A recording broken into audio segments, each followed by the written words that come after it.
আলীর চোখ দিয়া পানি পড়ে গেল, টপ টপ করে পানি পড়তেছে। আর বলল, হুজুর, আমার এই বয়সে কোনো দিন আপনার কথা অমান্য করি নাই। ছোটবেলার থেকে নিয়ে এই পর্যন্ত আপনার কোনো একটা কথাও আমি অমান্য করি নাই গো নবী। আজকের আপনার এই কথা আমি রাখতে পারলাম না, বেয়াদবি হয়ে গেছে, মাফ করে দিবেন। আমি রাসূলুল্লাহ শব্দটা কেটে দেওয়ার মতো ক্ষমতা রাখি না। আমার আপনি শাস্তি দেন, কিন্তু রাসূলুল্লাহটা আমি কেটে দিতে পারবো না। কেউ সাহস পায় না রাসূলুল্লাহটা কেটে দিতে, কেউ সাহস পায় না। শেষে আমার নবী নিজেই কলমটা নিয়ে রাসূলুল্লাহ শব্দ কেটে দিল। প্রশ্ন হলো, আমার নবী তো দুনিয়াবি কোনো লেখা জানতেন না, পড়তেও পারতেন না, তাহলে কোন জায়গায় রাসূলুল্লাহ লেখা নবী জানলো কেমনে? এটা ছিল আমার নবীর মুজিজা। নবী নিজে কাটটা দিছে। 1500 সাহাবীদের কলিজাটা ভেঙে টুকরা টুকরা হয়ে গেছে, কান্নার রুল পড়ে গেছে, মনটা বড় খারাপ। চুক্তি মেনে যখন সাহাবীদেরকে লইয়া মদিনার দিকে রওনা দিল, বড় আশা লইয়া ছিল হজ করার জন্য, পারলো না। সাহাবীদের চোখে পানি পানি কান্দে। প্রত্যেকটা সাহাবীদের কলিজায় কেমন ব্যথা ছিল তা বোঝানো সম্ভব না। তাদের সবচেয়ে বেশি কষ্ট লাগছে রাসূলুল্লাহ শব্দটা কেন কেটে দিল। আমার নবীর সঙ্গে এতগুলো বেয়াদবি করলো, নবীর কারণে বরদাস্ত করলাম রে, কিন্তু কষ্ট লাগলো রাসূলুল্লাহটা কেন কেটে দিল। এই ব্যথাটা লইয়া 400 কিলোমিটার দৌড়াইয়া যখন মদিনার দ্বার প্রান্তে চলে যায়, তখন আমার আল্লাহ জিব্রাইলের মাধ্যমে সূরা ফাতাহের শেষ আয়াতগুলি নাজিল করে জানায়া দেয়, ওমা মুহাম্মাদুর রাসূলুল্লাহ والذين معه أشداء على الكفار رحماء بينهم تراهم ركعا سجدا। এই যে এই জায়গাটা লেখছে মুহাম্মাদুর, কথা হয় না, মুহাম্মাদুর রাসূলুল্লাহ। এই রাসূলুল্লাহ কথাটা এর আগে কোরআনে ছিল না। আল্লাহ আয়াত নাজিল করে জানায় দে, হাবিব, আপনার 1500 সাহাবীর কলিজায় যে আঘাত, সারা রাস্তায় চোখের পানি তারা ফালাইছে।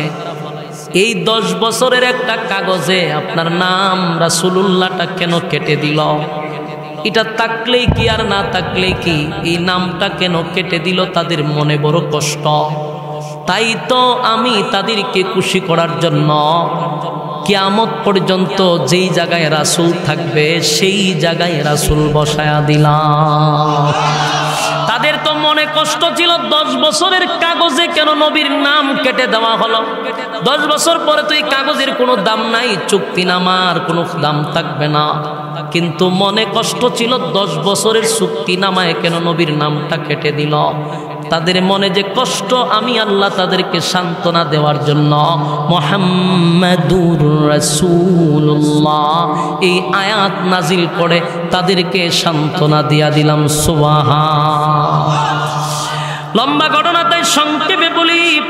এরপরে আল্লাহ বলেন, তাদেরকে সান্ত্বনা দিলাম, এবার নবীর ভিতরে কি কষ্ট নাই? এতগুলা সাহাবী লইয়া গেছিল, আমার ফিরাইছে, কষ্ট আছে না নাই? এই জন্য আল্লাহ নবীরও খুশি করছে।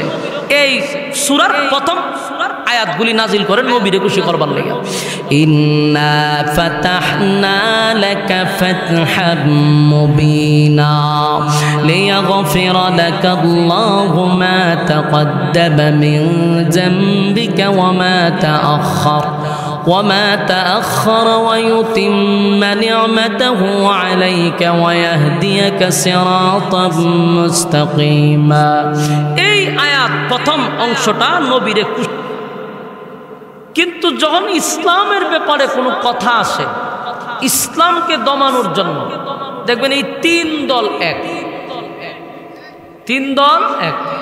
এমনি তারা বলে যে আমাদের ধর্ম আলাদা, খ্রিস্টানদের ধর্ম আলাদা, ইহুদিদের ধর্ম আলাদা, হিন্দুত্ববাদীদের ধর্ম আলাদা।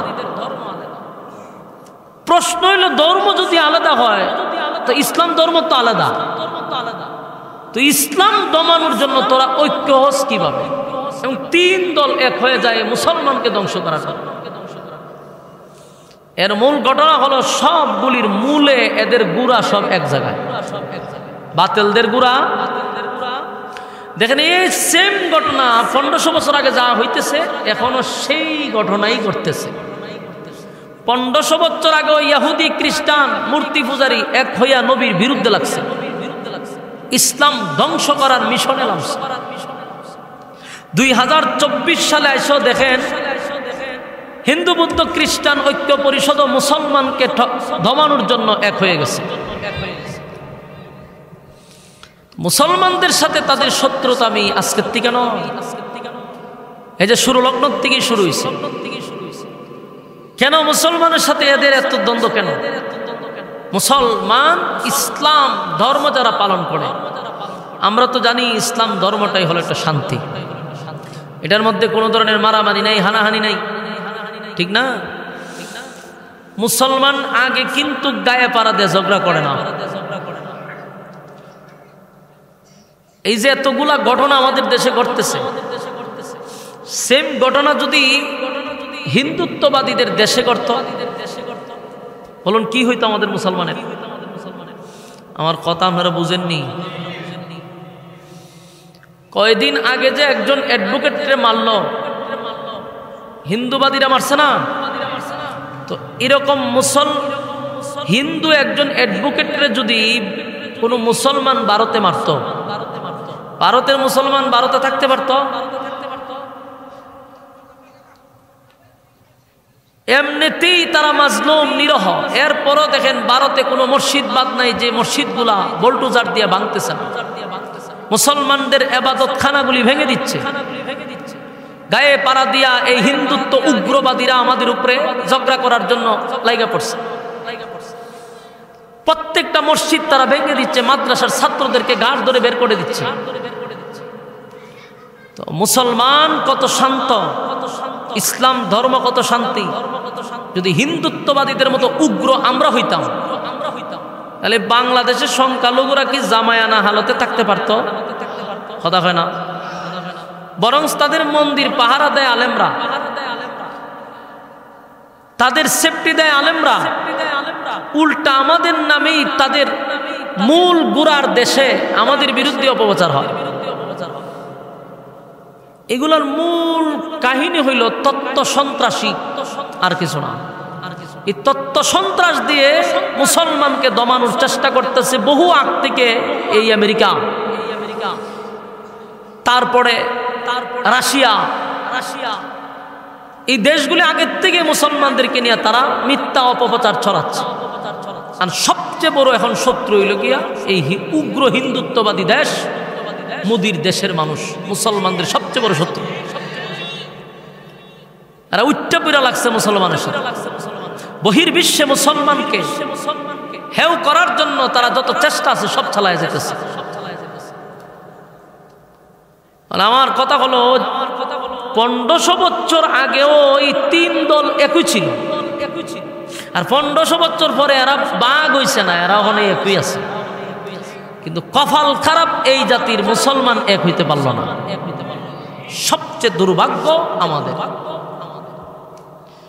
এই তিন দল 1500 বছর আগে একই ছিল, এখনো একই আছে, কিন্তু আমরা মুসলমানরা এক হইতে পারলাম। আমার ভাই মায়ের খায় ফিলিস্তিনে, আর সৌদি তেল দেয় এদেরকে মারার জন্য। সৌদি তেল দিতেছে আর আমেরিকারে, তো আমেরিকা তো অস্ত্র পাঠাইতেছে ইসরায়েলে, তো ইসরায়েল হত্যা করতেছে আমার মুসলমানরে। ঘুরাইয়া দেখবেন একটা না একটা লাইন মুসলমানের সাথে আছে। এই সৌদি যদি তেল বন্ধ করে দেয়, আল্লাহর কসম আমেরিকা অচল হইতে 1 বছর লাগবে না, রাস্তার ভিখারি হয়ে যাবে তারা। তাহলে পৃথিবীর সবচেয়ে শক্তি আল্লাহ মুসলমানের দেশে দিয়ে রাখছে, সবচেয়ে ধন সম্পদের খনি মুসলমানকে দিয়ে রাখছে। কিন্তু মুসলমান মূল্য না বুঝে ইহুদি খ্রিস্টানদেরকে এই ধন সম্পদ দিয়ে আমাদেরকে গুলি মারার জন্য ব্যবস্থা করে দিচ্ছে। কে বুঝাইবে কার কথা? মুসলমান জায়গায় জায়গায় লাঞ্ছিত অপমানিত, মুসলমান লাঞ্ছিত, মুসলমান জায়গায় জায়গায় মার খাইতেছে। কোন মুসলমান দেশ এই ব্যাপারে কোনো জোরালো বক্তব্য রাখছে? কোনো খবর নাই এদের। এরা আরাম হায়েশ নিয়ে ব্যস্ত, এরা নারী নিয়ে ব্যস্ত, এরা ফুর্তি আমোদ করে ব্যস্ত, অথচ মুসলমানের রক্তে রঞ্জিত হচ্ছে গোটা পৃথিবী, খবর নাই। তারা আছে কিভাবে? তারা নারী ফুর্তি করবে, নারীবাজি করবে, ফুর্তি আমোদ করবে, এই নিয়ে তারা ব্যস্ত। তো যুগের পর যুগ ধরে মুসলমান নির্যাতিত, নিপীড়িত, লাঞ্ছিত, অপমানিত। 1500 বছর আগে রাসূল এক টানা 13 বছর, বলুন কত বছর? 13 বছর একচাটিয়া একতরফা। আপনারা আমার কথা যদি বুঝেন তা আমি একটু কথা তুলে ধরি, মনোযোগ দিয়ে শুনি। 13 বছর একচাটিয়া একতরফা। একতরফা বুঝেন তো? আপনি খালি আমারই মারতেছেন, কিন্তু আমি উল্টা আপনারা দেই না, এটার হয় একতরফা। তো একতরফা আমাকে মারতেই আছেন, আমি সহ্য করতেই আছি। 13 বছর একচাটি একতরফা মারার পরে আল্লাহর পক্ষ থেকে যখন ঘোষণা আসছে যে আপনি এবার হিজরত করেন, মক্কা ছাইরা ওই মদিনা যান, আল্লাহর ওয়ার্ডারে, আল্লাহর নির্দেশে নবীজি জ্বালা যন্ত্রণা সহ্য করতে পারছে না, এই জন্য মদিনায় গেছে, বিষয়টা এমন না। আল্লাহ ওয়ার্ডার যতদিন দেন নাই ততদিন মক্কায় ছিল, ওয়ার্ডার দেওয়ার পরে নবী মক্কা ছেড়ে মদিনায় গেছে। সেখানে গিয়া বছর যায় নাই, একটা বছর হয়েছে কিনা সন্দেহ, এরকম ধরেন 1 বছরই। 1 বছর যেতে না যেতেই মক্কার সেই উগ্রবাদী সন্ত্রাসী আবু জাহেলের বাহিনী, তাদের মাথা ব্যথার কারণ হয়েছে ইসলাম। মাথা ব্যথার কারণ আজও দেখবেন উন্নত দেশগুলির মাথা ব্যথা হলো ইসলাম। আমার কথাকে আপনারা বুঝেন? তাদের মাথা ব্যথা কি? ইসলাম। কোন দেশে ইসলাম শান্তিতে চলুক, শান্তিতে থাকুক, এটা কোন উন্নত দেশের এই মুনাফিকরা চায় না, এখনো চায় না। আফগানিস্তান ধ্বংস করলো, ইরান ধ্বংস করলো, হামলা করব, একটা কথাও রাসূল বলে নাই। এরপরও সেই উগ্র সন্ত্রাস আবু জাহেল তার বাহিনীকে বলল যে আমরা যদি এখন থেকেই মুহাম্মদকে শেষ না করে দেই, একটা সময় বিশাল শক্তি নিয়ে আমাদের উপরে হামলা করবে, তাই আসো শক্তি হওয়ার আগেই আমরা তাদেরকে ধ্বংস করে দিই। এই সেম আবু জাহেলের ভূমিকা পালন করতেছে ইউরোপ কান্ট্রিরা, সেম ভূমিকা। যতটা মুসলমান একটু উপরের দিকে যায়, এদের টার্গেট হলো উপরে উঠার আগেই ধ্বংস করে দাও। প্রত্যেকটা মুসলমান দেশের উপরে তাদের টার্গেট, যখনই দেখে পারমাণবিক অস্ত্র তারা তৈরি করছে, তখনই তাদেরকে টার্গেট করে বসাতে হবে। ওই আবু জাহেলের যে প্ল্যান ছিল, আবু জাহেল বলল মুহাম্মদের একটা সময় শক্তি হয়ে যাবে, তখন তাদেরকে নির্মূল করতে পারবো না। তাই আবু জাহেল 1000 প্রশিক্ষণ প্রাপ্ত, ট্রেনিং প্রাপ্ত সেনাবাহিনী অস্ত্র সহ মক্কা থেকে মদিনার দিকে রওনা দিছে, রাসূলের বাহিনীর উপরে হামলা করবে, মুসলমানকে পৃথিবীর থেকে একেবারে সরাইয়া দিবে। এই হলো তার টার্গেট। এই খবর যখন রাসূলের কানে আসছে, আল্লাহর রাসূল শোনার পরে অত্যন্ত মর্মাহত, ব্যথিত, আশ্চর্য হওয়ার কথা। তোরা নির্যাতন করছত, আমরা তোদের দেশ ছাইরা ভিন্ন দেশে আসছি, তোদের উপর হুমকিও দেই নাই, কোনো বিবৃতিও দেই নাই, আবার আইসা তোরা আমাদের কি হামলা করতে আসতেছ? রাসূল প্রচন্ড পেরেশানির মধ্যে, পেরেশানি হওয়ার কথা, কারণ এরা আসতেছে প্রশিক্ষণ প্রাপ্ত সেনাবাহিনী, অস্ত্র সহ 1000। রাসূলের বাহিনী নাই 300, 313 জন বলা হয়। 313 জন ছিল, কিন্তু 313টা অস্ত্র ছিল না। কোন সাহাবীদের অস্ত্রই নাই, তো 313 জন আছে, কিন্তু 313টা কি নাই? অস্ত্র নাই। রাসূল দেখে সাহাবীরা যে মক্কায় মাইর খাইছিল, এই মাইরের দাগ এখনো শরীরে আছে। ক্ষতের চিহ্ন আছে, পেটে খাবার নাই, শরীরে পোশাক নাই, অস্ত্র নাই। কিভাবে এতগুলা মানুষের সাথে মোকাবেলা করবে, সেই চিন্তায় রাসূল পেরেশান হয়ে গেছে। রাসূল এক পর্যায়ে কান্না শুরু করছে, কাঁদতেছে রাসূল, কান্না দেখা হযরত আবু বকর আয়া পিছন দিয়ে হাত দিয়ে এমনি ধরছে। আবু বকরের ভাই সাইয়া রাসূল আরো কান্না শুরু করছে। হযরত আবু বকর বলেন, আমি দেখি আল্লাহর হাবিব দুইটা হাত উপরের দিকে তুলছে, মানে নবী দোয়া করতেছে আল্লাহর কাছে। দুইটা হাত প্রথম ছিল স্বাভাবিক, দুইটা হাত উপরে তুলছে, কিন্তু নবীর কান্না বেড়ে গেছে, এত কান্না নবী শুরু করছে, হাত তুলতে তুলতে উপরে তুইলা বলাইছে। নবী কাঁদতে কাঁদতে বেহুশ আর বলে, মালিক, এই জমিনে যদি ইসলাম তুমি টিকায়া রাখতে চাও, তোমাকে আল্লাহ বললে ওয়ালা যদি তুমি জমিনে রাখতে চাও, তাহলে আমাদেরকে তুমি বিজয় দান করো। কারণ 1000-এর সঙ্গে অস্ত্র সহ যুদ্ধ করতে আসতেছে, আর আমার 313 জন কলিজার টুকরা সাহাবীরা, তাদের শরীরে পোশাকই নাই, পেটে খাবার নাই গো, কেমনে তারা যুদ্ধের ময়দানে গিয়া দাঁড়াবে? নবী এতটা পেরেশানির মধ্যে পড়লেন। আবু বকর নবীর কাছে গিয়া কান্দে আর বলে, নবী গো, আপনি কান্দেন না, আপনি কানলে আমাদের মন ভেঙে যাবে। আগা নবীজি, আমার দিলের সাক্ষী দেয়, আপনার আল্লাহ আপনাকে একা ছেড়ে দিবে না, আপনার মালিক আপনাকে একা একা ছেড়ে দিবে না, কান্দেন না। নবীজিরে বুঝায় আবু বকর। আল্লাহর নবী এর পরেও কিন্তু শান্ত হতে পারে না, কারণ নবী বারবার সাহাবায়ে কেরামদের চেহারার দিকে তাকায়, সেই অসহায় চেহারা, পেটে খাবার নাই, অস্ত্র নাই, কেমনে রে আমি তাদেরকে যুদ্ধের জন্য প্রস্তুতি করি।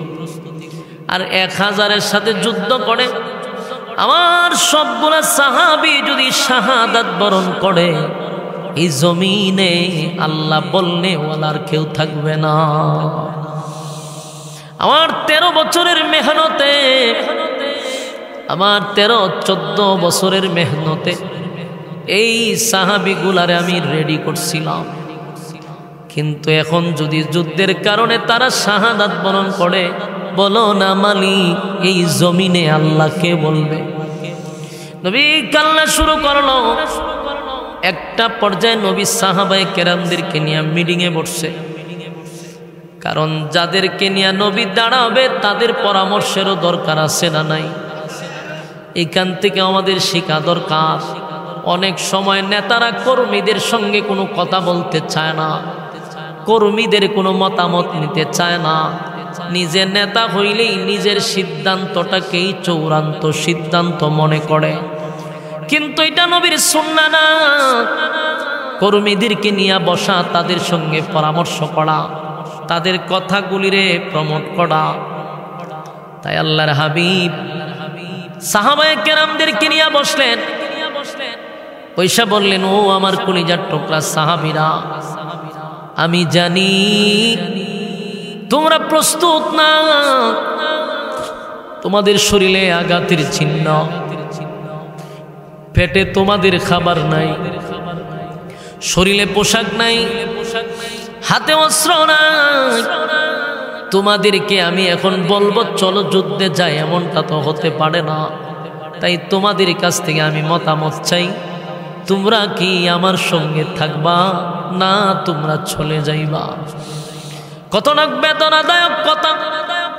নবীর দিলটা বড় নরম, ব্যথায় ব্যথিত হইয়া কর্মীদেরকে লইয়া হাবিবে কিবরিয়া বলেন, ও আমার সাহাবীরা, বলো না তোমরা কি আমার সঙ্গে শেষ পর্যন্ত থাকবা? এই কথাগুলি বলার পরে একজন সাহাবী দাঁড়ায়া বলে, হুজুর, আপনি কি আমাদেরকে মুসা নবীর উম্মত মনে করছেন? আমরা মুসা নবীর উম্মত নয় গো। মুসা নবীর উম্মতেরা মুসা নবীরে বলছিল যুদ্ধ যদি করতে হয় আপনি আপনার আল্লাহ দুইজনে মিল্লা যুদ্ধ করেন, আমরা আপনার সাথে নাই। এই বনি ইসরায়েলের উম্মতেরা ছিল 13 জাতের। এরা নবী মুসার সঙ্গে যুদ্ধের ময়দানে যাওয়ার পরে গিয়া হয় আপনি গিয়ে যুদ্ধ করেন, একা মুসা নবীরে ছেড়ে দিয়ে পড়ছে। চিন্তা হয় কি জাতের উম্মত। তো একজন সাহাবী বলে হুজুর আমরা মুসা পয়গম্বরের উম্মত না, আমরা হাবিবুল্লাহর উম্মত। সমস্ত নবীকুলের সম্রাট যিনি নবী মুহাম্মদুর রাসূলুল্লাহ, জুরে কোন সাল্লাল্লাহু আলাইহি ওয়াসাল্লাম, আমরা তো সেই নবীর উম্মত। ওগো নবীজি চিন্তার কোনো কারণ নাই, ওয়াদা দিলাম গো নবী আমরা আপনাকে ছেড়ে যাব না, বরং আপনার ডাইনে থাকবো, বামে থাকবো, সামনে থাকবো, পিছনে থাকবো, আমরা আপনার জন্য জীবন দিব, কিন্তু আপনাকে ছেড়ে আসবো না। এই কথা বলার পরে সাহাবায়ে কেরামদের কথা শুই না নবী একটু সাহস পাইলেন, মনে একটা শান্তি পাইল। আমার যুবক ভাইয়েরা, এই ঘটনার পরে হযরত আবু বকর নবীরে বারবার সান্ত্বনা দিয়া বলে হুজুর আমার মনে কয় আল্লাহ আপনারে একা ছাড়বে না, কান্দেন না। আপনি যদি এত কান্না কান্দেন গো নবী সাহাবীদের মন ভেঙে যাবে।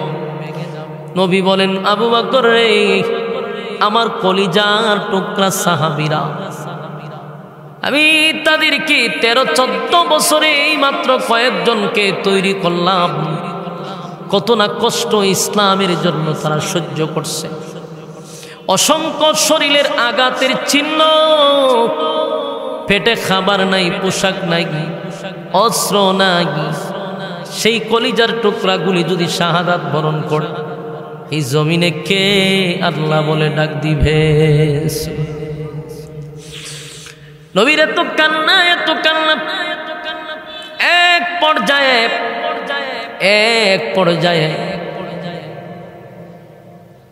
একটা পর্যায়ে জিবরাইলকে আমার আল্লাহ নবীর কাছে পাঠাইছে। সুবহানাল্লাহ। আসেনি জিবরাইল আলাইহিস সালাতু ওয়াস সালামকে পাঠাইয়া আমার হাবিবকে পাঠানোর পরে জিবরাইলকে পাঠায় কয় আমার বন্ধুরে বন্ধু যেন টেনশন না করে, আমার বন্ধুর সাথে আমি আল্লাহ আছি।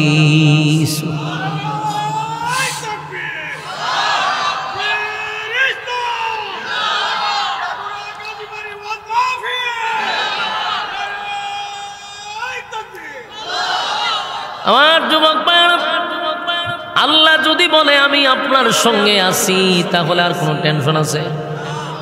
আর কোনো চিন্তার কারণ নেই। তাই নবী একটু খুশি হইলেন, কিন্তু নবী কয় আল্লাহ আপনি আমারে কিছু বাহিনী দেন।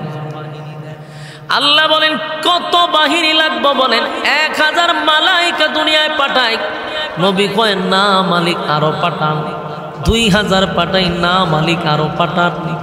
5000 মালাইকা জমিনে পাঠাইছে। সুবহানাল্লাহ। বলুন ফেরেশতা কি 5000 লাগে?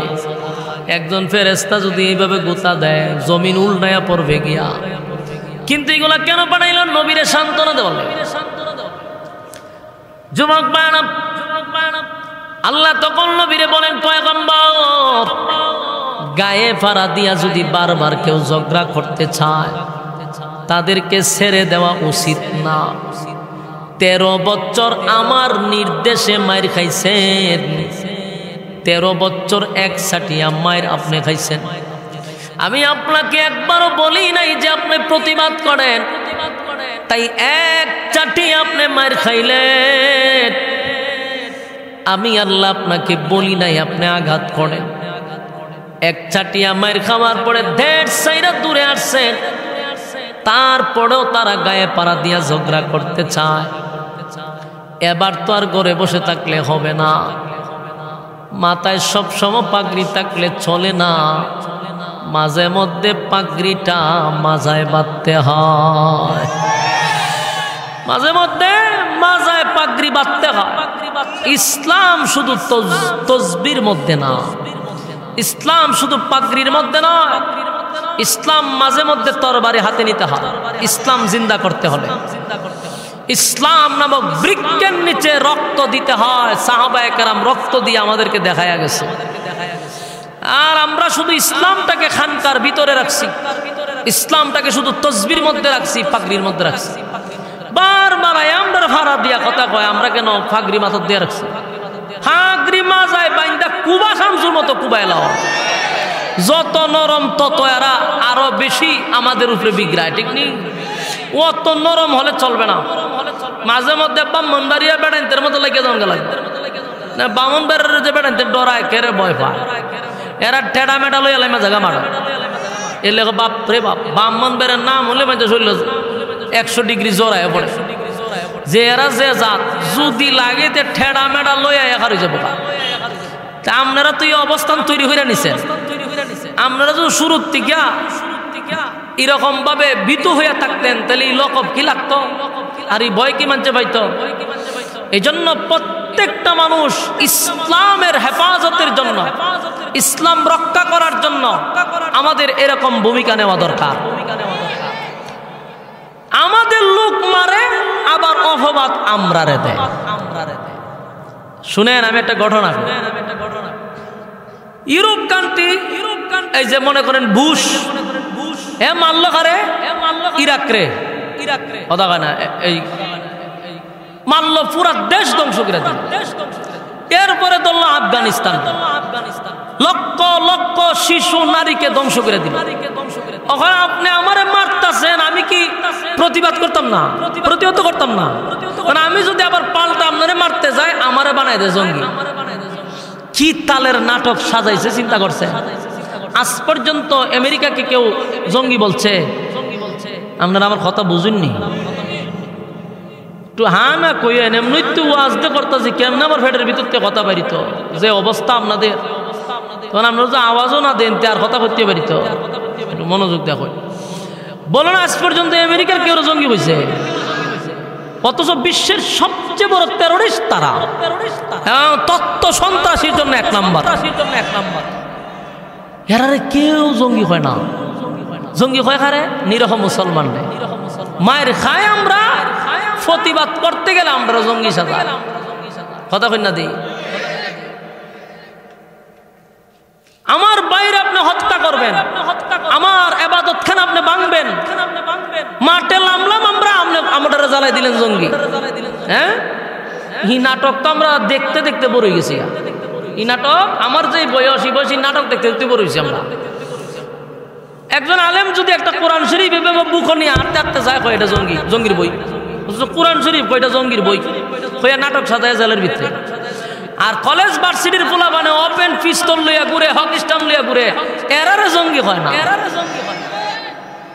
কারণটা কি জানেননি? মূলের কারণ হলো নরম। আমরা যত নরম তত অপবাদ সহ্য করতে হবে। স্কুলের পোলাপান, কলেজ ভার্সিটির পোলাপান পিস্তল নিয়ে হাঁটলেও তাদেরকে সন্ত্রাস বলে না কেন, জঙ্গি বলে না কেন? কারণ এরা গরম, বলতে যাইব মুখে দিয়া ফায়ার করে দিব, পিস্তলের নলি মুখ দা ঢুকাইব, মাথাটা বাইর করবো। এই কারণে বয়েও এরারে জঙ্গি হয় না, এরারে সন্ত্রাস কয় না। আর হুজুররা জঙ্গি হইলেও হুজুররা এমন একটা বাপ ধরে বোঝা যায় ফেরেশতা আসমান থেকে নেমেছে না। অত নরম দরকার নাই তো, ইসলামে অত নরমের কথা আপনারা কইছেন। এত সুফিগিরি ইসলামে নাই। ইসলাম যদি এত সুফি হইতো তাহলে 27টা যুদ্ধে রাসূল সেনাপতি থাকতো না। আপনারা ইসলামটা একবারে বানাইলেছেন কি? তা ইসলাম হইল ফিডা খাওয়ান, মায়ের খাওয়ান, আর পাঞ্জাবি ফিসাদা বললে উডন, ফাগরি 22 হাত লাগানো, তসবি একটা হাত লাগানো, সুবহানাল্লাহ সুবহানাল্লাহ পড়ন, বাস এর নাম ইসলাম। ইসলামী কথাবার্তা বলার জন্য আপনাকে দায়িত্ব দেওয়া হয় নাই। 27টা যুদ্ধে রাসূল সেনাপতি ছিল। সেনাপতি কি করছে? তসবি জপছিল বইয়া বইয়া, কুচি কাটা করছে। ইসলামের প্রয়োজনে কুচি কাটা করতে হবে। নরমের সবচেয়ে বেশি সমস্যা। আপনারা গর্জে উঠুন আল্লাহর কসম, 1 বছরের ভিতরে দেখবেন মুসলমানের নাম উল্লে জাকাত প্রস্রাব করে দিব। যদি আমাদের অধিকার আমরা আদায় করে নিতে পারি। আমরা অধিকার আদায় করতে পারি না, আমরা উল্টা অপবাদ দিয়ে বই থাকি। মায়ের খায় আমরা, অপমান সহ্য করি আমরা, নাটক সাজায় আমরা এই জঙ্গি। এই জন্য আমার ক্ষুদ্র জ্ঞানে হয়, যখনই আমাদেরকে জঙ্গি বলে তখন ফাগরি মাজায় বাইন্দা লাগান, বাইন্দা কুবা শামসুর মতো কুবা জঙ্গি যখন কইছ জঙ্গির প্রমাণ লইয়া যা বালা কইরা না মাইরা কেরেন অপবাদ সহ্য করতাম। এখন তো আমরা তসবিলি আটি ইডার পছন্দ হয় না, নরম ফাইলি আমাদের উপরে আয়া খুব দেব। মুসলমান এটা শুরুর থেকে এখন থেকে না 1500 বছর আগ থেকেই আল্লাহ নিজে রাসূলকে কয় 14 বছর 13 বছর মার খাইছেন। এখন যেহেতু ওরা গায়া ফাড়াতে ঝগড়া করলে মদিনা পর্যন্ত আয়া পড়ছে, আমি আল্লাহ অর্ডার দিছি সাইরেন না। সুবহানাল্লাহ বাড়ি দিয়ে কইবে ই কথা আমার না আল্লাহ, আল্লাহ সাইরেন না। আইসে যেহেতু 400 কিলোমিটার দৌড়াই আপনারা মারতো, আপনারা না ইচ্ছা মতে মারলো, আপনার সাথীরে মারলো 13 বছর, আমি আল্লাহ কিছু বলি নাই, বুঝি মাইর খান। নরম পাইতে পাইতে এরা 400 কিলোমিটার দৌড়াই আইসে, আপনারা আবার মারতো। এখন যেহেতু আইসা পড়ছে, ফাগরি মাথার থেকে কুলেন, মাজায় বাঁধেন, মাজায় বাঁধেন, যতগুলো আসবে একটারও ছাড়বেন না, সবগুলারও সাইজ করবেন। ঠিকই রাসূল মাত্র 313। ইতিহাস পড়া দেখছি 313টা তরবারি ছিল না, কারো হাতে খেজুরের ডাল আছে। আচ্ছা, কোন অস্ত্রের কাছে ডাল দিয়ে কোনো কাজ হয়? এরার কাছে খেজুরের ডাল ছিল বেশি। এগুলা লইয়া ওই লামছে শক্তির বলে নয়, ইমানের বলে লামছে। লাইম্মা এরা যখন তরবারি ঘুরায়, বেঈমানটা একটা শিক্ষার দিয়ে জাগাত পড়ে, তো জিগে শিক্ষার মানুষ করে ওখানে তো কূপ দিছে না, হয় তরবারি তুলে একটা উপর থেকে পরে 70টা। বলুন এটা ব্যক্তিগত না আল্লাহ প্রদত্ত? উফরে তরবারি তুলে একটা আল্লামে 70টা তরবারি, 1000 নিমিষের ভিতরে কুবা শামসুর মতো কুবাইয়া মাটিতে হুতাইয়া দিছে। সবচেয়ে বড় শত্রু ইসলামের আবু জাহেল 13 বছর আর 11 বছরের বাচ্চা দুইজনে মিলে এর গর্দান উড়াই দিছে। বড় কোন সাহাবী দিয়া আল্লাহ তারে হত্যা করায় নাই, জাহান্নামে পাঠায় নাই, পাঠাইছে 2 বাচ্চা দিয়া, কারণ এর অহংকারটা বেশি ছিল। তাই বড় কোন যুদ্ধের মাধ্যমে সে নিহত হয় নাই। আল্লাহ হয় মুআজ আর মুআজ 2 ভাই মিল্লা আবু জাহিলের গর্দান আলাদা করছে। সুবহানাল্লাহ বাড়ি গিয়া কইবেন ইসলামের ইতিহাস জানা দরকার আপনাদের। এতটা নরম হইলে ইসলাম কায়েম হইতো না। আমরা তো একেবারে নরম হয়ে যাই। বেঈমানদের ব্যাপারে আমরা শক্ত হইতে পারি না, আমরা শক্ত হই জাতিবাইদের ব্যাপারে। আমাদের জাতির মধ্যে গুতাগুতি করতে আমরা সবার থেকে বড় মুজাহিদ। একদল আছে কিবোর্ড মুজাহিদ, আর একদল আছে গুতাগুতির মুজাহিদ। খারে কেমনে দমন করা যায় এই গুতাগুতিতে আছে খালি আলাদা জীবন। স্বজাতির মধ্যে এরা দ্বন্দ্ব লাগাইতে রাখছে। ফাইজলামির একটা সীমা থাকা দরকার। আমাদের মধ্যেই আমরা মুজাহিদ হয়ে বসে রয়েছি, খারে কেমনে দমানো যায়, খারে কেমনে থামানো যায়। অথচ আমাদের পীরের সামরা তুলে লাইতেছে, আমরা খবর নেই। মারতে গেলেই তো সমস্যা। হক কথা তো বলা যায় না, সবারই তিতা লাগে। হক কথা বলতে গেলে জাতিবাইদের আরো বেশি তিতা লাগে। এজন্য এখান থেকে শিক্ষা গ্রহণ করুন। বদরের যুদ্ধ সাহাবী কজন ছিল? 313। হেরা কত ছিল? সাইজ করছিনি? আমি কই ওয়াজ করতেছি আল্লাহ। আজকে আমি নিজ ওইখানে বইয়া চিন্তা করছি, আমি কই আইসি ওয়াজ করতাম, কি ব্রাহ্মণবাড়ি আইসি না ভাবনা বইছি? ব্রাহ্মণবাড়ির মানুষের তো এরকম আওয়াজ না। ব্রাহ্মণবাড়ির মানুষ তো তর্জন আরো বড় গলাতে হইন না। আপনি বাপ লইছেন ভাবনার আর হইন শহীদ বাড়িয়া। শহীদ বাড়ির মানুষ তো গরম তাহার কথা, কিন্তু আওয়াজ নাই আপনার আর বইছি ভাবনা। আমি আওয়াজ দিতে হবে, আওয়াজ বলুন বলুন। বদরের যুদ্ধে ছাইরা দিছে 6000 আইছি। সাহাবী কত? সাইজ করছি না 1000 রে, একের সমান করে নিছে আবু জাহেলের সুদ্ধা। এগুলা ব্যক্তিগত শক্তি ছিল না, ইমানি জজবা ছিল। গেল এই যুদ্ধ, আরো বহু যুদ্ধ হয়েছে। যুদ্ধের এক পর্যায়ে অনেক বছর, প্রায় 6 বছর মদিনাতে এই যুদ্ধের 6 বছর পরের কথা বলতে। 6 বছর পরে রাসূল স্বপ্নে দেখছে যে সাহাবীদেরকে নিয়া উনি উমরা করতেছে। অথচ এই 6 বছরের ভিতরে কিন্তু কেউ আর মক্কা যাইতে পারছে না, নিজের দেশ, মায়ের দেশ, জন্মস্থান কেউ যাইতে পারে নাই। তো সবাই জন্মস্থানের জন্য একটা মায়া আছে না, বাড়িঘর সাইড আইছে। তো রাসূল স্বপ্নে দেখছে সাহাবীদেরকে নিয়ে গেছে উমরা ওয়াজ করালে, গেছে দে উমরা টুমরা করছে, কইরা একেবারে সুন্দর মতে আবার জায়গায় ফিরে আসছে। স্বপ্ন দেখার পরে রাসূল সাহাবায়ে কেরামদেরকে বলল, শুনো, আমি তো গতকালকে একটা স্বপ্ন দেখছি। কি স্বপ্ন দেখছেন? ও দেখছি তোমাদেরকে নিয়ে আমরা উমরা করতে গেছি, উমরা কইরা আবার নিরাপদে আমি মদিনায় আসছি। হযরত ওমর কই, হুজুর আপনার স্বপ্ন তো স্বপ্ন না, আপনার স্বপ্ন তো ওহী। আপনার স্বপ্ন আমাদের স্বপ্ন না, আপনার স্বপ্ন তো ওহী, মানে ডাইরেক্টলি বাস্তব। তাহলে আপনি যেহেতু দেখছেন, আপনি উমরা করতে গেছেন, আর আমরা অনেক সাহাবীরা মায়ের দেশ, জন্মস্থান সব কিছু ছাইরা আসছি, 6 বছর হয়ে গেছে, এখনো যাইতে পারলাম না নিজের দেশে। চলুন, যেহেতু স্বপ্ন দেখছেনই, আমরা উমরাও করলাম, আমাদের জন্মভূমিটাও আমরা সফর করে আসলাম। রাসূলও কইল, ঠিক আছে, মদিনায় খবর করে দাও। মদিনায় নারী পুরুষ সবাই জানি এত খুশি আনন্দ, অনেক দিন পর আমরা মক্কায় যাব। প্রায় 1500 সাহাবী হবে। এদেরকে নিয়া রাসূল রওনা দিছে মক্কার দ্বার প্রান্ত। সাথে উট, বকরি, বেড়া ইত্যাদি সহ লয়ে গেছে, কুরবানি করবে। যখন মক্কার দ্বার প্রান্তে চলে গেছে, তখন মক্কাবাসীদের কানে খবর পৌঁছে গেছে যে মদিনার থেকে মুহাম্মদ তার বাহিনী নিয়ে মক্কার পথে রওনা দিছে যুদ্ধ করার জন্য। আচ্ছা, কোন তো নবী কি যুদ্ধ করালে যেতেছে, কিন্তু খবরটা রটাইছে কি যুদ্ধ। তো মদিনার থেকে 19 কিলোমিটার দূরে যারা হজ উমরা করতে গেছেন, একটা জায়গার নাম হলো হুদাইবিয়া। এই হুদাইবিয়া হইল মদিনার থেকে, মক্কার থেকে 19 অথবা 21 কিলো হবে। ওখানে রাসূল যাওয়ার পরেই পুরা মক্কায় খবর হয়ে গেছে, গা যাইতেছে। কারণ এরারও একটা ভয় আছে ভিতরে। ভয় করে জানেননি, মায়ের খাইছে তো, যতবার গেছে মদিনা ততবারই মায়ের খাইছে। আচ্ছা, আমি একটা এক্সাম্পল দিই। আফগানিস্তান যদি আমেরিকার দ্বার প্রান্তে কোনো বাহিনী যায়, বলুন তো এরার অবস্থা কি হইব? এরা যত শক্তিশালী হোক, কিন্তু ইয়াদ আসেনি 21 বছর না 20 বছর যুদ্ধ কইরা শেষে ফালাইয়া বাকছে।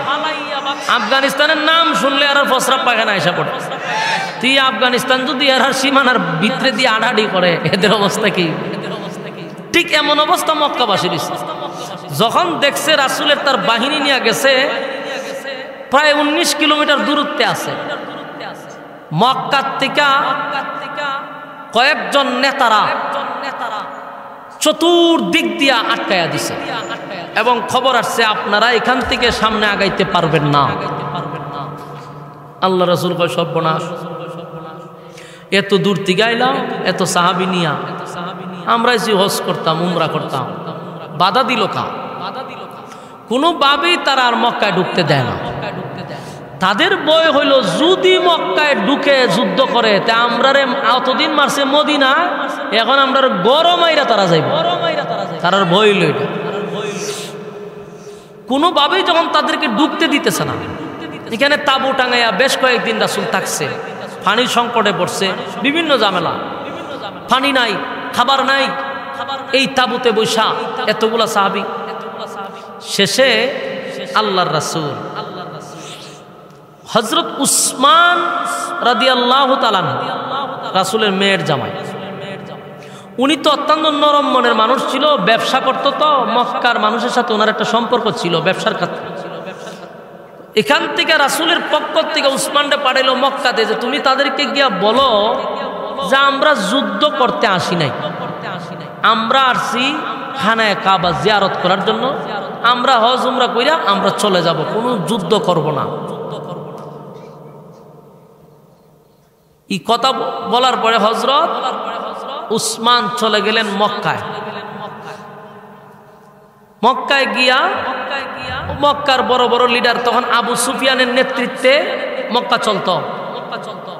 আবু সুফিয়ান সহ সবার সাথে বৈশা উসমান রাদিয়াল্লাহু কথা বলছে তো দেখেন আপনারা যেই কারণে আমাদেরকে ব্যারিকেড দিয়ে রাখছেন, আমরা কষ্টে আছি, সেখানে পানি টানি নাই, মরুভূমির মধ্যে আমরা তাঁবুডাঙ্গায় আসি, আমাদেরকে একটু ঢুকতে দেন, আমরা উমরা করে চলে যাব, যুদ্ধ করার জন্য আসিনি। এরা উসমান রাদিয়াল্লাহু তাআলা আনহুকে কথা টথা বইলা এরা কল্লটা কি, উসমান রাদিয়াল্লাহু তাআলা আনহুকে বন্দি করে লাইছে।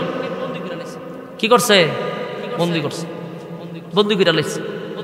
এখন এই খবর রাসূলের কাছে পৌঁছে গেছে, আল্লাহর রাসূলের কাছে খবর পৌঁছে গেল যে আপনার উসমানকে তারা হত্যা করছে। আমার কথা আপনারা বুঝুননি, কিতাব উচ্চ উসমানকে হত্যা করছেননি, উসমানকে কি করছে? বন্দি করছে। আর খবর আসছে কি? হত্যা করছে। রাসূলের কাছে যখন বলছে আয়েশা যে আপনার উসমানকে তারা হত্যা করে ফেলেছে, মুহূর্তের ভিতরে রাসূলের চেহারার রং পরিবর্তন হয়ে গেছে। আল্লাহর রাসূল লাফ দিয়ে দাঁড়ায় গেছে। দাঁড়াইয়াই রাসূল বললেন যে আমি পাঠাইলাম সমাধানের জন্য, সমঝোতা করতে চাইছিলাম, আমরা আসছি হজ উমরা করার জন্য, এখানে মারামারি করার লেগাইছে, কিন্তু তারা প্রথমেই আমার উসমানকে হত্যা করলো, এটা তো বরদাস্ত করা যায় না। আল্লাহর রাসূল এতটা গরম হইছেন, রাসূল সাথে সাথে বলেন, এই সাহাবীরা, আমার উসমানকে তারা হত্যা করছে, উসমানের রক্তের প্রতিশোধ না নিয়ে আমি মদিনায় যাব না। সুবহানাল্লাহ। এটা কার বক্তব্য? আল্লাহর রাসূলের বক্তব্য। রাসূল থেকে তো আমাদের শিখা দরকার। আমরা তখন বইয়া কি করলাম? সুবহানাল্লাহ বললাম, তসবিহ একটা লইয়া হইলাম, কোরআন খতম করো, 10-12 জন বইয়া সবাই, তুমি এক পারা বইয়া সবাই দিল খতম, তো তোমরা খতম আদায় করো। সব জায়গায় খতম চলে না, সব জায়গায় তসবিহ টিফানি চলে না। এখান থেকে শিখা দরকার। আল্লাহর রাসূল সেদিনও কইতে পারতেন যে তোমরা এক খতম করে কোরআন শরীফ করো তার রুহের মাগফিরাতের জন্য। এটা করছে? আমরা তো নিজের এইরকম আইন বানাইতেছি, খান খাত বইয়া এক একজন এক পারা দিয়া বইতে, তোমরা খতম করো, শহীদ হইছে মাতুক 52 বেরা, তোমরা খতম করো। এগুলা ফাজলামি ছাড়া কিছু না। আল্লাহর রাসূল তখন বলছে, কারা কারা আমার সঙ্গে হাত মিলাইবা, বায়াত গ্রহণ করবা, করো, উসমানের রক্তের প্রতিশোধ না নিয়ে আমি নবী ও মদিনায় যাব না। কারা আমার সঙ্গে হাত বাড়াবে? হাত বাড়াবে, বায়াত গ্রহণ করো। ওই যে বায়াত, এটারে কয় বায়াত গ্রহণ করছে না? এই বায়াত থেকে শুরু হয়েছে এখন ফির মুরিদির বায়াত। কথা বুঝতেছেন? আর আমরার দেশে এটা শুরু হয়েছে সাইলে আর ডাইলে খিচুড়ি বানাইয়া খাওয়া। রাসূল বায়াত গ্রহণ করাইছিল রক্ত দেওয়ার জন্য, আর আমরার দেশে বায়াত গ্রহণ করে সাইলে ডাইলে খিচুড়ি। ইসলামী কি পরিমাণ শুরু করছে চিন্তা করে। সেদিন রাসূল বলছে, কারা বায়াত গ্রহণ করবা? এই বায়াত কিসের জন্য? রক্ত দেওয়ার জন্য। আর আমরার দেশে এখন বায়াত গ্রহণ করা হয় গরু ছাগল নেওয়ার জন্য। হই গিয়া খই হচ্ছে, চিন্তা করছে? নবীজি কয় বায়াত গ্রহণ করে। সেদিন বায়াত গ্রহণ করার ক্ষেত্রেও কিছু মুনাফিক ধরা পড়ছিল, কিছু সুযোগ সন্ধানী আসছিল নবীর সাথে গুস্ত খাওয়ার লিগিয়া আর মক্কা ভ্রমণ করবার লিগিয়া। যখন রক্ত দিতেইব, কিছু লোক হয়, হুজুর আমার তো ফেটে বেদনা শুরু হয়েছে, তা আমার মাথা ঘুরায়, হুজুর আমি খারি কিচ্ছু দেখি না, তা আমার শরীরে কিতা কিতা করে। রাসূল বুঝতে পারছে যে এরা সুবিধাবাদী, এরা মুনাফিক। আল্লাহও জানাইছে যে এদের ফেটে গুড়াগুড়িও নাই, এদের ফেটে গুড়গুড়িও নাই, এরার মূল কথা হইল আইছিল বালা মন্দ খাইবার লাগিয়া, কিন্তু যখন রক্ত দেওয়ার যাইবেন এরা আস্তে করে গুছাই গেছে। যুগে যুগে এরকম কিছু মির্জাফর আছে না? নাই? কিছু দালাল চক্র থাকে, লেবাস দেখতে বোঝা যায় জান্নাত তেলাইম আইছে, এত বড় বুজুর্গ, কিন্তু এক একটা আব্দুল্লাহ ইবনে উবাই ইবনে সুলুল হইয়া বসে রয়েছে, ধরার ক্ষমতা নাই। যুগে যুগে এমন মুনাফিক ছিল, আছে, এখনো আছে। মুনাফিক গুলার চিনতে বড় কঠিন হয়। রাসূল বুঝতে পারছে যারা মুনাফিক। বাকি সাহাবীরা হাত রাসূলের উপরে রাখলো, এইভাবে সবার উপরে হাত রাখলো, রাখতে রাখতে রাখতে রাখতে রাসূলের শেষ। এখন রাসূল আবার আরেকটা হাত দিয়ে সবার উপরে ধরল। এই হাতটা কেন দিল? রাসূল তো নিচে হাত দিছে, সবাই তো রাখলো, তো রাসূল আবার হাত দিল কেন? রাসূল বললেন, আমার পক্ষ থেকে, হযরত উসমানের পক্ষ থেকে আমি হাতটা দিলাম, কারণ উসমান ইন্তেকাল হয়েছে কিনা এটা আমি শুনছি, এখনো আসমান থেকে খবর আসে নাই, এখন আসমান থেকে খবর আসে নাই, তাই আমি 100% না, তবে যদি উসমান বেঁচে থাকে তাহলে উসমানের পক্ষ থেকে আমি হাত রাখলাম। আর উসমান যদি বেঁচে না থাকে তাহলে আমরা শপথ করলাম উসমানের রক্তের প্রতিশোধ নিব। কথা বুঝতেছেন? এই যে এখানে যা যা হইছে, এখান থেকে একদল গুপ্তচর ওই মক্কা গিয়ে আবার আবু সুফিয়ানের কাছে বলছে, তোরা যে এইদিকে বৈশা মুরগি পোলাও খাইতেছস, তোরারে কুবাইব, জনমের কুবানি কুবাইব ঠেডা দিয়া ঠেডা দিয়া তোরারে কুবাইব। তো কারণ কি? বলে কারণ কি, তোরা উসমানরে বন্দি করে রাখছস আর খবর পৌঁছে গেছে উসমানে তোরা হত্যা করছস। তখন মুহাম্মদের বাহিনীরা শপথ গ্রহণ করছে, যারে পাইব তারে কুবাইব কইছে, জনমের কুবানি গেরি গিরে কুবাইব। রেডি থাক। এই কথা বলতে এরার অবস্থা জাগাত নাই, এরার মধ্যে ভূমিকম্প শুরু হইছে। কারণ এরা এতটা ভয় পায় যে 1000 অস্ত্র লইয়া গেছিলাম, আমরারে মাটির সাথে উতায়া দিল কয়েকজনে মিল্লা। এরপরে 6 বছর আর কত যুদ্ধ হইল, একটা তো মক্কাবাসী জিততে আসতে পারে না, বিজয় হইতে পারে না। সবগুলোতে মুসলমানের বিজয়, সবগুলো মুসলমান বিজয়। সুবহানাল্লাহ বাড়ি গিয়া তো বলুন তো এরা কতটা বই আছে। এরার এক একজনের কাপা কাপি শুরু হয়েছে, সর্বনাশ যদি আসে তাহলে বাড়ির থালায় আমরা সাইজ করবো আর মক্কা বিজয় হইব। এরা কি করলো, তাৎক্ষণিক সবাই মাথাওয়ালা সবটি একসাথে উসমানরা তাড়াতাড়ি ছেড়ে দিছে। তাড়াতাড়ি স্যার উসমানরা দেলা তোলা ছেড়ে দিছে। উসমান দেলা তোলা গেছে হুদাইবিয়া গিয়া হলো, হুজুর আমি তো আসছি। সব সাহাবীরা দেখে উসমান তাই সব করছে, খবর রটাইলে উসমানটা হত্যা করছে। ঠিক আছে, উসমান যেহেতু আসছে আমরা আর যুদ্ধ করতে রাজি না, কারণ আমরা তো যুদ্ধ করার জন্য আসি নাই। আমাদের খুব ছিল উসমানটা তারা হত্যা করছে। উসমান যেহেতু বেঁচে আছে আমরা আর যুদ্ধতে যাব না। কিছুক্ষণ পরেই দেখে আরো কিছু লোক মক্কার বড় বড় লিডাররা এরা হুদাইবিয়ার কাছে আইসা পড়ছে। আইসা সাহাবায়ে কেরামদেরকে ব্যারিকেড দিয়া বলল, আপনারা কেন আসছেন? আল্লাহ রাসূল বলেন, আমরা আসছি হজ উমরা করার জন্য। তার মানে আপনারা কি যুদ্ধ করতে আসেন নাই? না, যুদ্ধ করতে আসতাম ওই যদি, তাহলে ইহরামের কাপড় পরতাম কেন? আর এই ইহরামের কাপড় পরলে পরে একটা পিপিলিকাও ইচ্ছা করে কেউ মারতে পারবে না, নিষেধ। সেখানে আমরা মানুষ মারবো কিভাবে? তো তাহলে আপনারা আসছেন হজ উমরা করার জন্য। ঠিক আছে, ভালো কথা। তবে যেটাই হোক এই বছর আপনারা হজ উমরা করতে পারবেন না, আপনারা জানগা। বলুন তো দেখি, কথাগুলি বিতর্কিত কথা না? কথা না দি আইলাম 400 কিলোমিটার দৌড়ে কাছাকাছি, এখন যদি কোন বলে না করতে দিতাম না জানগা, তাহলে তো একতরফা আমাদের উপরে জুলুম করা হচ্ছে এবং বেড়াগিরি দেখানো হচ্ছে। রাসূল বললেন, দেখেন আমরা শুধু হজ উমরা করেই চলে যাব, কারোর সাথে কোনো দ্বন্দ্ব করব না। তবে দিতে পারি, শর্ত আছে। শর্ত যদি মানেন তাহলে আমরা রাজি হব। ও এরা একটা চুক্তি করে এখানে, যেটাকে ইসলামের ভাষায় বলা হয় ঐতিহাসিক হুদাইবিয়ার সন্ধি বলা হয়। কথা বুঝতেছেন? অনেক স্কুলে বিভিন্ন, আগে তো এগুলো ছিল ইসলামিক অনেক ঘটনাগুলি স্কুলে পাওয়া যেত, এখন তো পাওয়া যায় সকালবেলা উঠতে আপনি ডিমবাজি কেমনে করবেন, ঘুমাইবেন কেমনে, এরপর আরো যে কত নিছিলাম যেগুলা আমি আপনাদের সামনে বলতে গেলে আমার নিজেরই লজ্জা লাগবে। অথচ এই কথাগুলি আমাদের 5 বছরের বাচ্চাদেরকে স্কুলে শেখানো হয়। আমি আর কেমনে নিছিলাম তখন আমি পারতেছি না এই কথাগুলি আপনাদের সামনে বলতে, অথচ আমার কোমলমতি বাচ্চাদেরকে 5 বছরের বাচ্চারা যৌন সুরসুরি দেওয়া হয়। আর আপনার মা বাবা এদেরকে সাজায় বুঝায় স্কুলে পাঠান। 5 বছরের বাচ্চারা এরা কি পরিমাণ হিন্দুত্ববাদী শিক্ষায় শিক্ষিত করতেছে খবর নাই। আরে ভাই, তুই হিন্দুত্ববাদী শিখালে তোর হিন্দুদেরকে শিখা, আমার মুসলমানকে কেন শিখাচ্ছিস?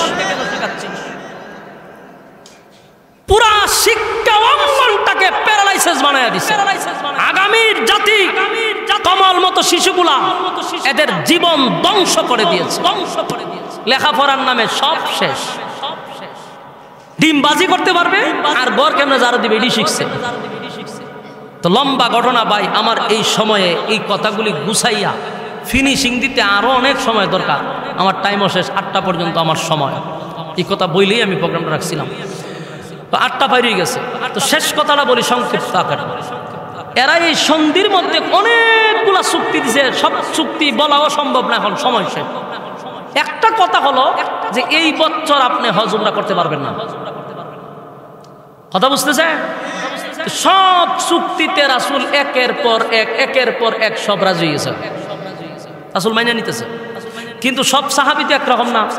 হযরত উমরের মেজাজ তো গরম, উমর রাগের সুরে তরবারে লেখারি করে, হুজুর অনুমতি দেন, অনুমতি দেন, আর সহ্য করতে পারতেছেন। আপনি কেন ভয় পাইতেছেন? আপনি কেন সব মাইনা নিতেছেন? যতগুলো আসছে একটার মাথাও আমি ফিরাইয়া দিব না, আমি একাই যথেষ্ট, খালি অনুমতি দেন। এদের সাথে আমাদের কিসের চুক্তি আর কিসের তর্ক আর কিসের হুদায়বিয়ার সন্ধি হবে? কোনো সন্ধি মন্দি নাই। আপনি অর্ডার দেন, সবগুলার ফলাই দিবেন। কিন্তু রাসূল খালি উমর শান্ত হও, এই যে শান্ত হও, রাসূল যে তাদেরকে শান্ত করছিল, এটার ভিতরেই বিজয়। সুবহানাল্লাহ। একতরফা অপমানজনক, আমার সময় নাইলে সবগুলা বলতাম কি কি ব্যবহার রাসূলের সাথে তারা করছিল, সময়ের কারণে পারলাম না। অপমানজনক, এক কথা শেষ। প্রতিটা সন্ধি ছিল, প্রতিটা চুক্তি ছিল অপমানজনক, একতরফা অপমান। নবী একতরফা সহ্য করছে, সব মেনে নিল, কিন্তু সবাই মানলেও ওমর মানতে পারে না, কষ্টে বুক ফেটে যায়, রাসূলের উপর কথাও বলতে পারতেছে। শেষে সব কথা যখন মাইনালে, যেমন কাগজ লইছে, এটা তো কাগজে কলমে লিখতে হবে, লেখার দায়িত্ব দিছে হযরত আলী রাদিয়াল্লাহু তাআলা আনহুকে। যেমন আমরা ছোটবেলা কুইজ প্রতিযোগিতা আসিন, এটির মধ্যে লেখা থাকতো হুদায়বিয়ার সন্ধির লেখক কে ছিল, এগুলো প্রশ্ন আসে, এটি ইয়াদ রাখবেন। হযরত আলী রাদিয়াল্লাহু তাআলা আনহু ছিল হুদায়বিয়ার সন্ধির লেখক। উনি লিখতে শুরু করলেন, এদের 5 জন নেতার নাম আর আমার নবীর নাম। যখন 5 জন নেতার নামও লিখলো, আমার নবীর নাম আব্দুল্লাহর পুত্র মুহাম্মাদুর রাসূলুল্লাহ, মুহাম্মাদুর রাসূলুল্লাহ। এখন এরা উঠতে কয় না, এই কাগজ আমরা মানি না, এই চুক্তি আমরা মানি না। কেমন মেজাজ গরম হয়? একতরফা তোরাই শর্ত দিলি, একতরফা অপমান করলি, আমার নবী একতরফা মাইনা নিল, এখন সব কথা শেষ, লেখা শুরু হয়েছে, এখন কয় মানি না। কেন মানুষ না হয়? যদি আমরা মানি তাহলে আব্দুল্লাহর পুত্র মুহাম্মদ পর্যন্ত মানি, রাসূলুল্লাহ মানি না। ওই কাগজে শুধু মুহাম্মদ লেখা থাকবে, রাসূলুল্লাহ লেখা থাকবে না। যদি তোমরা রাসূলুল্লাহ এখানে লিখিলাও, তো ওই এত বছর যুদ্ধ করার মানে রইল কি? যে কাগজে কলমে তো রাসূলুল্লাহ মাইনে নিলাম, এই জন্য আমরা রাসূল লেখাটা মানতে রাজি না, শুধু মুহাম্মদ লেখা। চিন্তা করছে হযরত উমর কয়, আর কেমনে সহ্য করুন হুজুর, অনুমতি দিলেন, মেরালাই কল্লা ফলাই দিয়ে। উমর তরবারি একবার বাইর করে, একবার ভিতরে ঢুকায়, সহ্য করার মতো না। একতরফা রাসূল এতগুলা সাহাবীদের সামনে একতরফা অপমান, সাহাবীরা সহ্য করবে কেমনে? যেই সাহাবীরা নবীর জন্য জীবন দিলায়, এরা সহ্য করতে কেমনে? রাসূল খালি হয় শান্ত হও, শান্ত হও। শেষে আল্লাহ রাসূল বলেন, হযরত আলীরে বলেন, আলী খাইটা দাও, রাসূলুল্লাহ খাইটা দাও। এই কথা বলতে হযরত আলী সাহেব, আলীর চোখ দিয়া পানি পড়ে গেল, টপ টপ করে পানি পড়তেছে, আর বলল, হুজুর আমার এই বয়সে কোনো দিন আপনার কথা অমান্য করি নাই, ছোটবেলার থেকে নিয়ে এই পর্যন্ত আপনার কোনো একটা কথাও আমি অমান্য করি নাই গো নবী। আজকের আপনার এই কথা আমি রাখতে পারলাম না, বেয়াদবি হয়ে গেছে, মাফ করে দিবেন।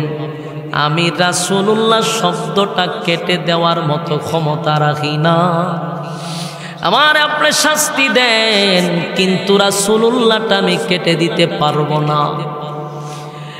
কেউ সাহস পায় না রাসূলুল্লাহটা কেটে দিতে, কেউ সাহস পায় না।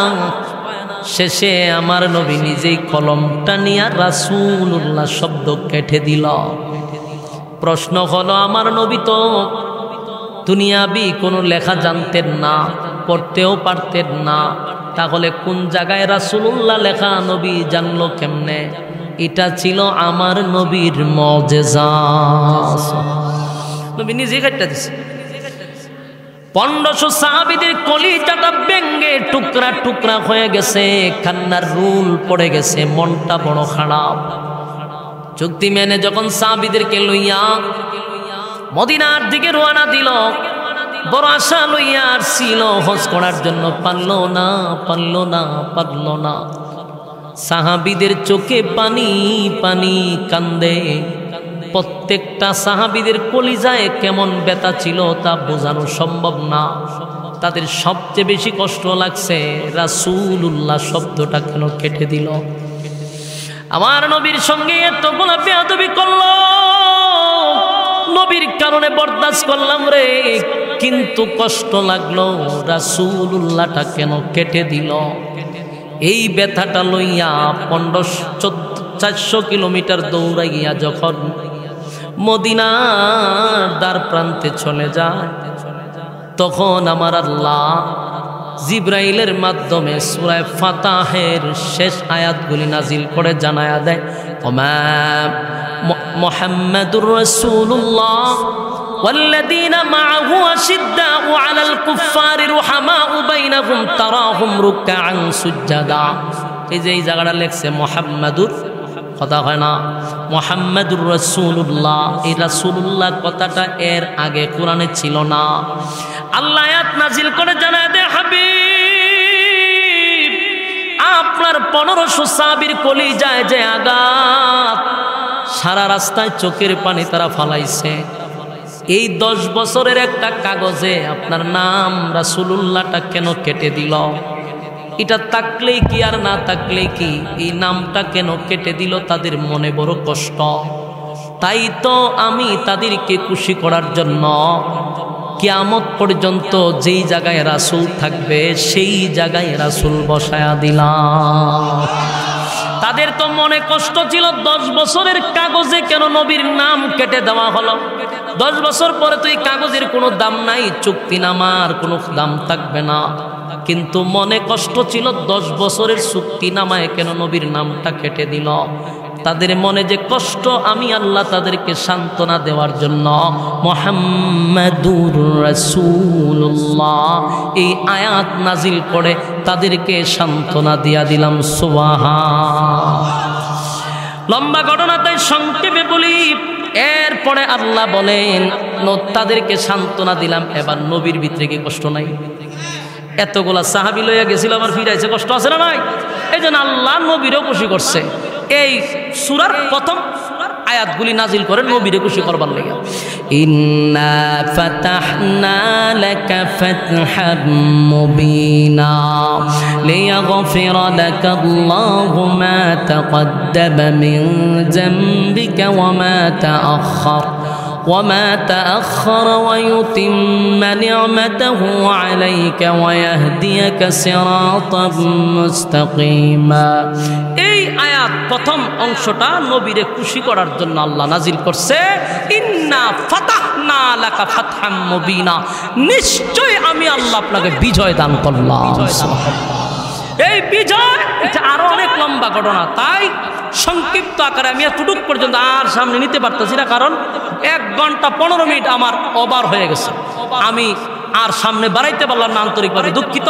সবার কাছে আমি বিদায় নিয়ে যাচ্ছি। আমার কথাগুলির উপরে বলনেওয়ালা শুননেওয়ালা উভয়কে যেন আল্লাহ সহিভাবে আমল করার তৌফিক দান করে। আমিন। আসসালামু আলাইকুম ওয়া রাহমাতুল্লাহ।